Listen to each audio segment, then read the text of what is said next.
We'll go ahead and call the budget committee meeting to order. Madam Clerk, please call the roll. Allers. Present. Hazelton. Joe. Present. Lester. Here. Michael. Healy.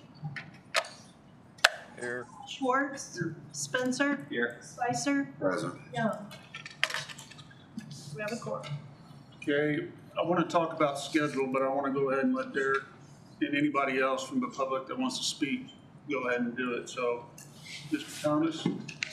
Thank you, Derek Thomas, Third Ward. I've been digging around the city's website forever trying to find documents that were referenced at the first budget meeting from Sheila about the process, the decorum and respect rules, etc. Can't find it. And just digging around it, once again, just real complicated to find stuff, and I'm just procedures that the city goes through for appointments, for the budget, et cetera, et cetera, et cetera. I really wish you all would take seriously the idea of getting some procedures down in writing. I know Mr. Crane has started on that. It's been up in front of the administrative committee a couple of times, but anyway, I'm begging. Open the process up so we know what's going on, who's on first. And that's all I got to say. Any questions? Anybody else from the public here to speak? Seeing none. I want to talk briefly about schedule. I will be out of town next Thursday evening. Is anyone available for the department question and answer next Tuesday from 12 to 1? Is anybody not available, I should say? Same format as today, more or less. We're just going to open it up for any questions of the department. Obviously, you have the ability to ask them via email as well. Does anybody have a problem with that? I got a question for You won't be here at all next week? Okay. Well, like I said, it's just Q&A to the department. We're going to go ahead then and move it to noon on Tuesday and keep everything else the same. It's the same day as the council meeting. So you'll earn your $400 next Tuesday. Noon to 1, we'll cut it off at 1. Be a hard cutoff. Mr. Chairman, I'll send a new meeting invite because I'll have to reschedule this room and I'll have to get a Teams meeting together so that if there's anybody that wants to join virtually, they can. So I'll send that modified report. Okay. So we'll change that. I will, Director Perry, please proceed on department presentations. So also just to point out any questions that you have, I have got an email string going to everyone for questions that have come up. I have forward responses to any questions that have come up to all council members. So again, I'd appreciate it if you make me the main point of contact for any emails, and then we'll get responses that are appropriate from departments if necessary. So the first page today is going to be page 139, transfers and subsidies. This is typically where we house the airport and transit subsidy that the general fund provides. What I'd like to point out here, your airport subsidy this year is $60,121, and the transit subsidy is $613,928. I do want to make sure that council understands that these subsidies are less than they have been in the past because we have been able to utilize some remaining fund balance from each of those funds, which is typical of what we do. But because those fund balances were larger than they have been in the past, the general fund subsidy is less. So going forward, just be prepared for the potential of those subsidies to increase in the FY26 budget because we don't anticipate that airport and transit will have as much of a fund balance to utilize. Any questions? Questions from the committee? Just what Councilman Lester. What page are you? That was on page 139. Is that where we started? We're starting? Yes. And that is where we left off last time. Next page is going to be page 140. This is capital purchases and projects from the general fund. What I would like to call attention to here is vehicle leasing. So fiscal year FY24 had $50,000 in vehicle leasing as a budget. That budget has been increased for FY25 to $200,000. To achieve this number, the city administrator has requested that the fleet be reduced, I think by a total of 6, and also that the rotation go from a 1-year rotation to a 4-year rotation. The market for resale has declined, and so after speaking with the fleet management company, this is probably one of the only ways that we can achieve being able to keep it within that $200,000 budget. And there could also be some potential changes as we move forward in the size of the vehicle that's being utilized. So we may shift out some of the larger vehicles for smaller vehicles and do what we can there to cut the costs on this particular program. Any questions? Proceed. Councilwoman Joe. I was just curious if they're looking forward to the future with the cost of vehicles, if electric vehicles will be on the table at any time in the near-ish future for city vehicles. I don't know that the vehicle leasing company offers electric vehicles. Yeah, currently we don't have the ability to charge, and tried getting a grant last year to upgrade our facilities to have that. So there's no funds to upgrade our facilities to accommodate electric vehicles.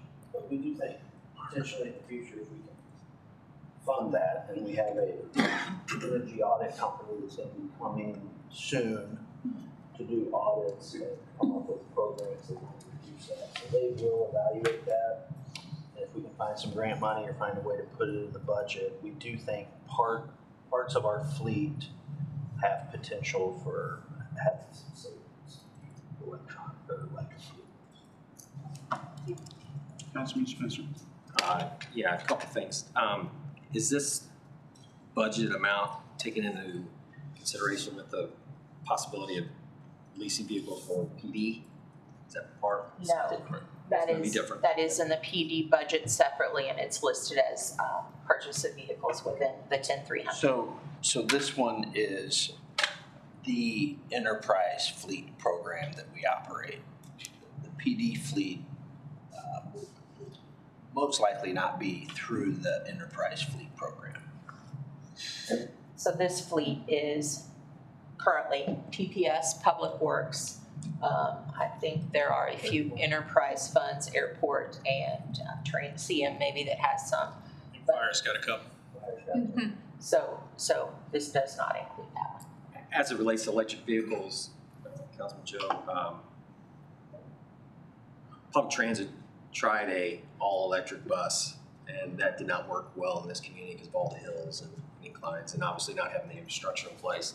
And I think you are seeing some redirection of that technology that it's probably not as beneficial long-term for communities to transition to. There's already been some Ford and GM are already scaled back a lot of their innovation in electric vehicles. So I would be real cautious before we go down that path of looking at electric vehicles myself.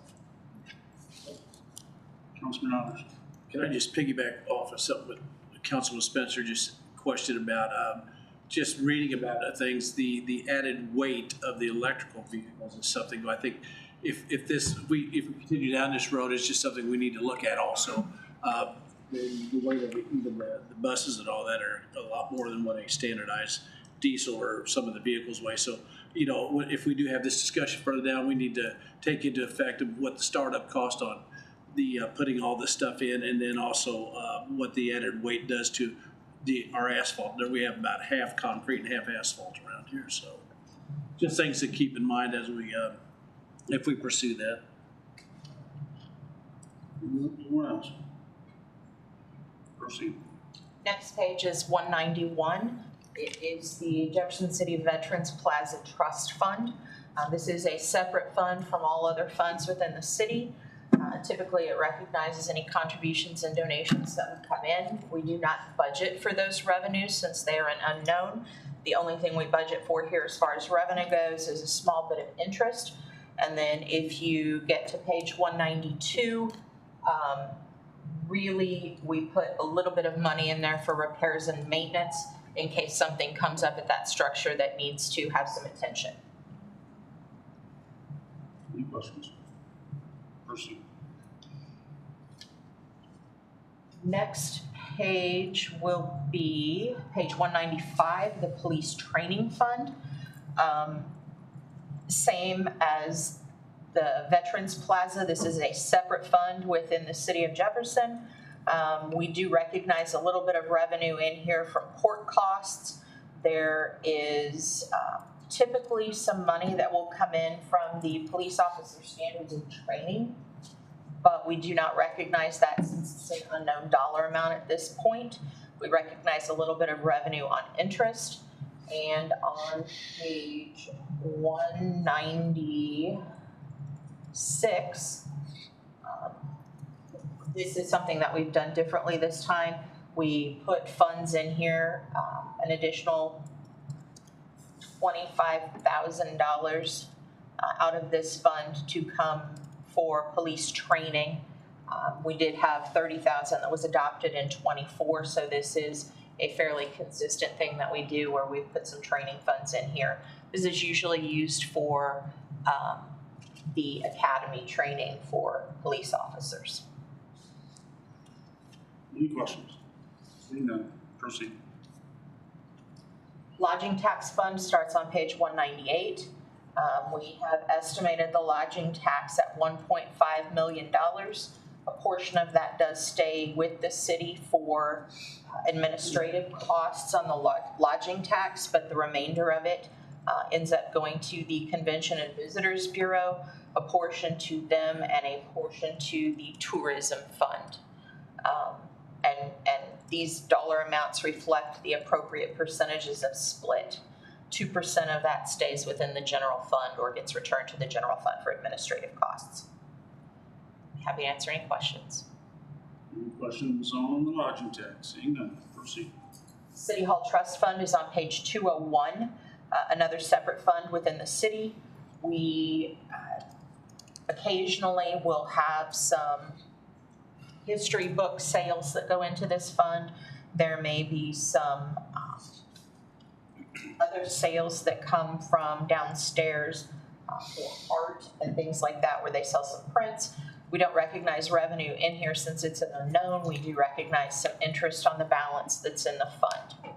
And we do not put any expenses within this. The last thing I can recall that we actually spent out of this fund was for the seal that's out in front of City Hall inside the sidewalk concrete.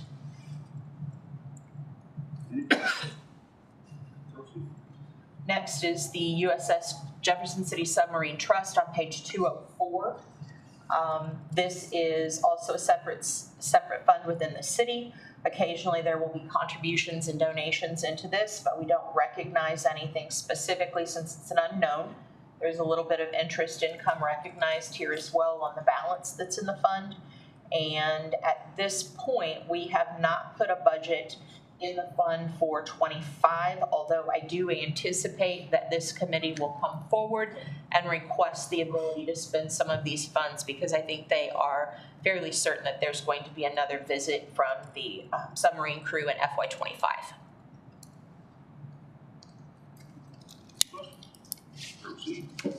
And page 208 is the Woodland Cemetery Trust Fund.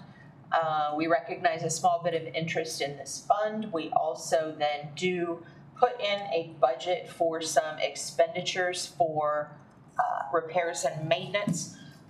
This could be repairing headstones. It could be doing additional tree work or grounds maintenance. And if it is needed and utilized, it's there for city staff to to use for whatever might come up. Chairman. Chair. Just a quick question I have. Where is the Woodland Cemetery? Scott Station Road. Scott Station Road. It's west of town. Some Scott Station. Down. And we've done some recent upgrades with some ARPA funds. I think, if I remember correctly, we dedicated some funds to some repairs there. Yeah, from my understanding. Thank you. They trim a lot of trees. They've done some pretty substantial work at the Old Town Cemetery. So, yeah, they do a good job. It's a good group. I think Councilman Young is now on as the that work in the committee. So, Recently, did you have a question? Yeah, can you all hear me? No, barely. Your volume up. Can you hear me? A little bit. Okay. I just wanted to make a comment that the Old Town or Woodland Cemetery is something that's been on my mind. You know, it looks to me like the budget is not increased from previous years, but I think that you know, it would be something to certainly look into. And I advocated during the legislative session that we try and get the state to potentially chip in a little bit. I think there's 2 or 3 governors buried there, but you know, it's right now the funding that goes to Woodland Cemetery keeps the grass mowed, and that's about it. There was our cemetery resources board did or maybe it was Historic City Jefferson, or maybe it was a collaboration, did a tour up there several months back, and they kind of highlighted, for me at least, the amount of disrepair up there. So it's certainly a historic treasure, and obviously a sacred ground for families who have loved ones buried there. But anyways, I think moving forward, I would like to figure out some way to fund them so they can do more than mow grass and can start to repair some of the headstones and things like that up there. But that's it. Thanks. Another question.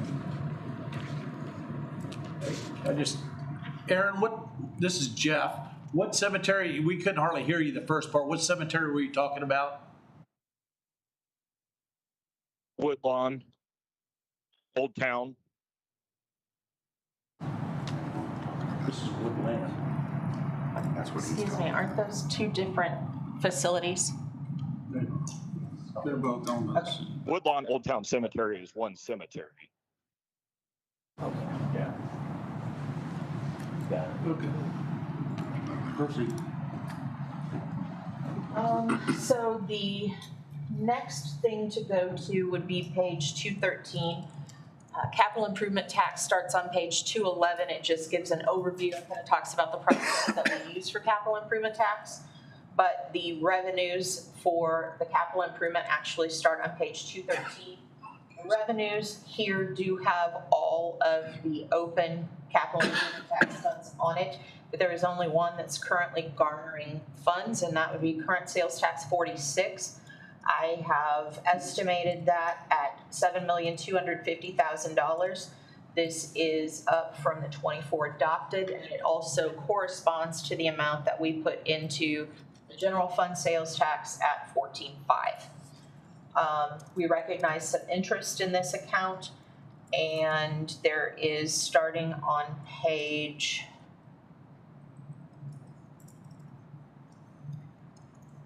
219, a listing of the expenses that go along with this.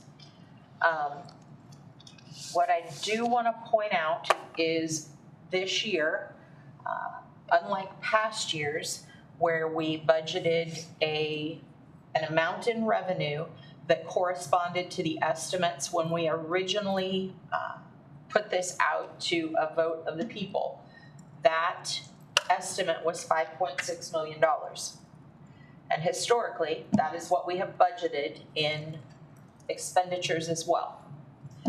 This year, because we were unable to fund a wide variety of requests in the general fund, many of which qualify as capital purchases, we have put into the sales tax revenue the full amount that we anticipate that correlates with all of the other sales tax budgets.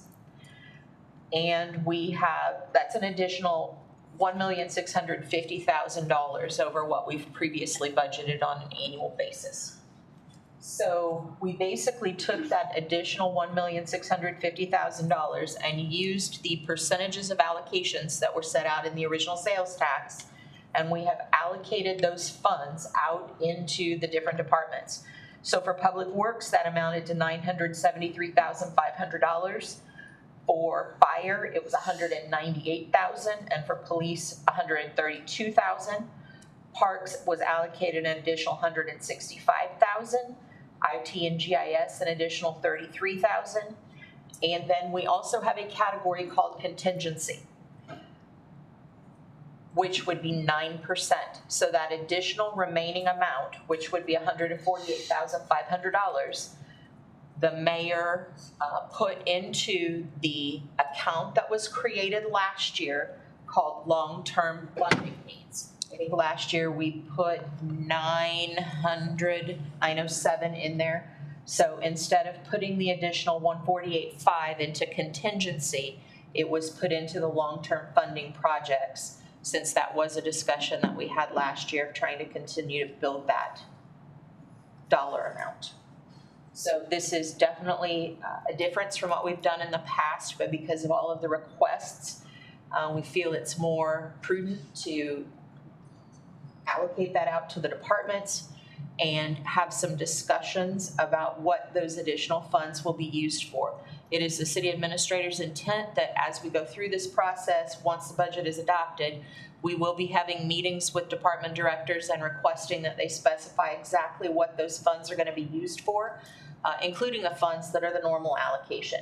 Right now, they're in general broad categories, and we would like to have some specifics on the equipment or the project or whatever the case may be that they're going to utilize those funds for, and build a true capital plan. And so that is the next thing that we have on the list.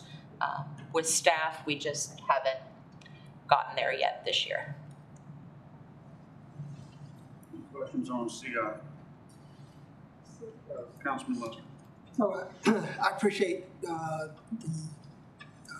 reallocation and taking into account more realistically our receipts. I noticed last year the budget also reflected that increased amount that we were receiving, but I never heard a similar indication that funds were increased to those. So what's the status of that? So the revenue was increased last year, but we did not increase the budgeted expenditures that went with it. I do believe a portion of those funds have now been allocated by council with the last maybe 3 meetings ago, where there were an allocation of funds to various departments, and it was kind of done in the same manner where we allocated based on the percentage of additional funds that have been collected. But that was I believe, a bill that council approved. Thank you. I think there's a real cautionary tale to be told here, because I follow state revenues just for my other life, and state revenues to date are down over 6% on sales tax. That's real money, folks. And, we're basing this budget on an estimate that I think is realistic, but may not come to fruition. So I think we all need to be prepared as we move along. I think the days of having excess are pretty much over. And, I know Sheila and her folks track that number routinely. I think it's down year to date, if I'm not mistaken. So it's a cautionary diatribe, I guess, for lack of a better term, just to say that it's not all rainbows and unicorns right now in the financial world. Any other questions? Councilman Lyman. Thank you, Mr. Chairman. Just to kind of piggyback on your statement there, I think you very well may be right, and Jeff City may, we haven't seen any necessarily locally, any indications of downturns of sales tax revenue, but certainly the risk is there. That also should motivate our city leaders, our council, our local community, and from an investment standpoint, get as much activities to draw as many people to Jeff City and be guests of our city as possible to make sure the sales tax numbers continue to push many things in our community. So we all have an investment to make there, and looking at projects, short-term, long-term, to help draw people and guests, visitors to our community, to help augment the general fund is huge for us to have that vision. Councilman Spencer. The economic downturn that happened in 2008, I'd be curious of if there was any kind of indicators during that time of what Missouri State sales tax collections were when that hit. And I would also remind folks that Jefferson City was insulated from that for about a year and a half to 2 years. We really didn't see the impact of that until 2010. And that's because we are a little bit fortunate with having to see the state government here. So being that we're seeing some early indicators of sales taxes lagging, Jefferson City might not see the impact like the rest of the state would probably see. So again, I think that's another thing we need to keep an eye on. And I know I'm very confident in our finance staff that you well track of what's going on. So just from an historical perspective for folks that may not remember that time, it was a tough time. We were looking for ways to cut staff, cut cost, and that was early retirements. That was a lot of things that we had to look at. So the day of a reckoning could be here before we know it. And just for added reference, the income tax for the state is down 12% on the year. So while they don't have a super strong correlation, there is a correlation nonetheless. And so the state's going to have a interesting budget to put together in January, to say the least. And I just hope that we are conservative enough moving forward to be the best we can be when it comes to expenditures of taxpayer money. Anybody else? Person. Next page will be 221. This is the public safety tax. Again, it is recognizing revenue at 1/4 of what we're recognizing in the general fund and half of what we're recognizing in capital improvement and in the parks fund. So we have kept those consistent this year. There's really nothing else to report on this, with the exception of the fact that as I was going through and calculating how much needed to come out of this fund for public safety, I did find an error in my calculation for last year. So I overcharged this fund $103,400, and if council recalls, that was the cost of the additional sergeant, I believe, for body cameras. In going through my calculations this year, I realized I counted it twice last year. So I gave them credit for that over collection that I used for the public safety tax here. Any questions on public safety?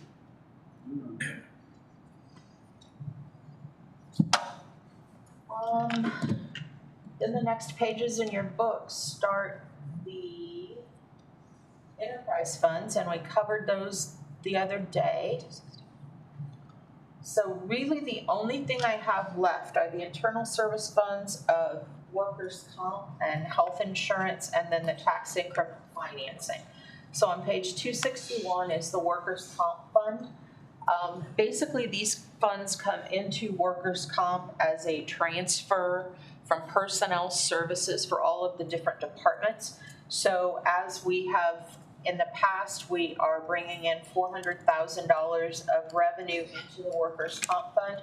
We are self-insured, so that means that we pay all of the claims associated with that. And so I reviewed the workers' comp fund last week, and right now it looks like the workers' comp fund still has a decent fund balance for the current fiscal year. So it will obviously depend on what happens between now and the end of the fiscal year, but I think that what we have been putting in there is probably sufficient as we move forward.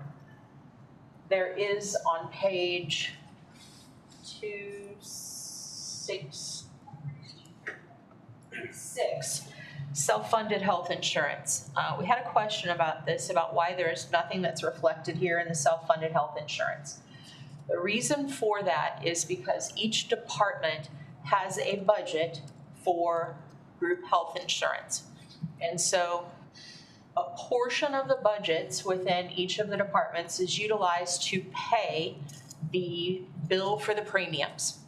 Whatever is left in those budgeted general, not just general, in the group health insurance gets transferred to this self-funded health insurance to cover the claims. So that's why you don't actually see anything here. If you did, we'd be recognizing an expense twice. Once in the individual departments as group health insurance, and then also again here in self-funded health insurance. So what's budgeted in the at the department level and at the fund level is actually utilized for the premiums as well as any of the claims. We have, for the past several years, had supplementals for self-funded health insurance. We spoke at our first meeting that it is more than likely there's going to be a needed supplemental in FY24, but that is not reflected here in this budget for 25. Quite frankly, if we had to put that budget into the 25 budget, it would essentially mean a reduction in operating budgets across the board. And so that was a decision that was made by the mayor, and that is the method we have used in the past. We have come back for a supplemental. Otherwise, in trying to balance the budget, I think the supplemental last year for the general fund was $1.7 million. We would have been attempting to cut $1.7 million out of operating expenses in the general fund.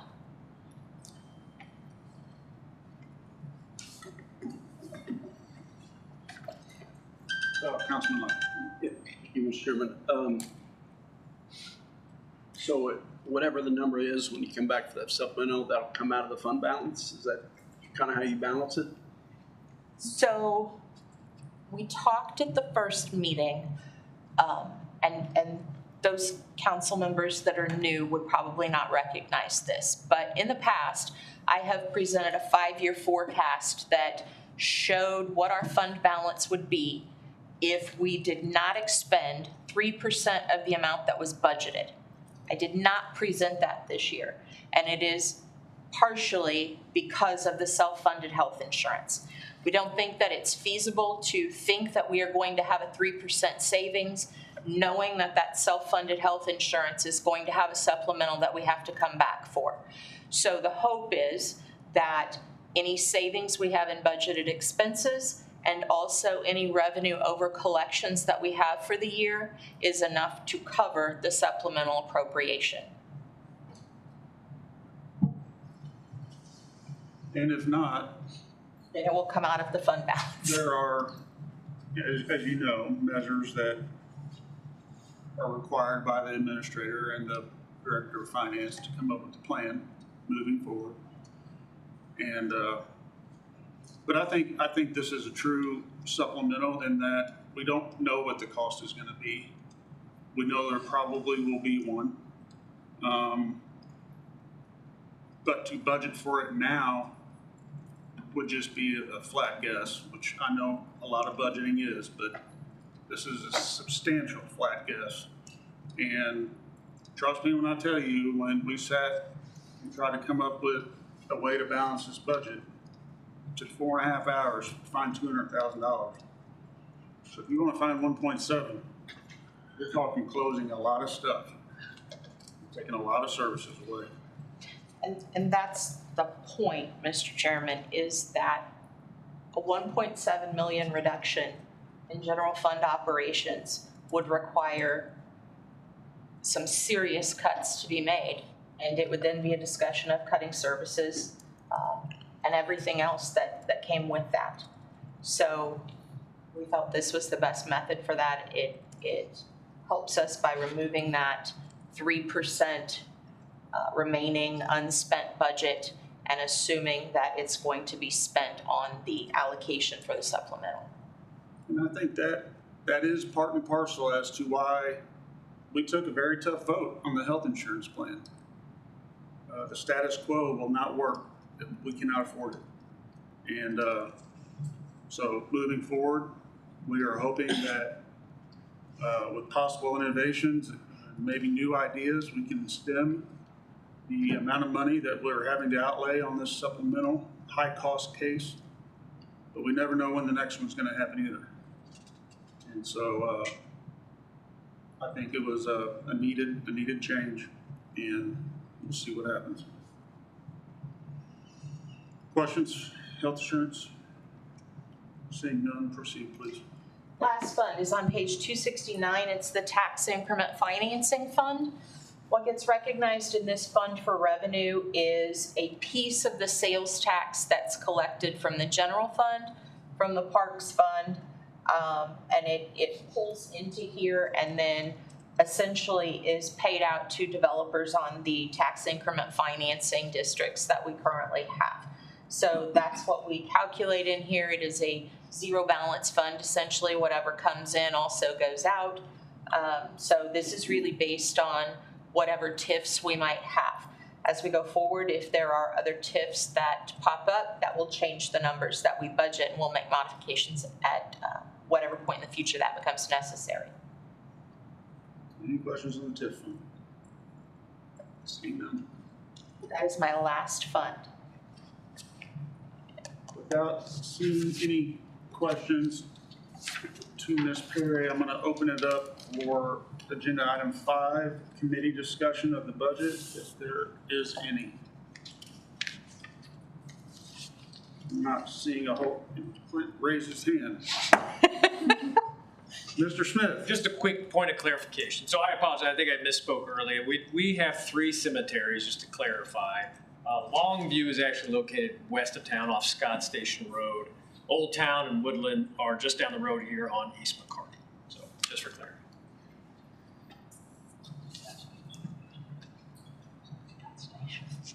Any discussion? I will gladly accept a motion to adjourn. Second. We have a motion and a second to adjourn. All in favor? Aye. All opposed? See you Tuesday at noon.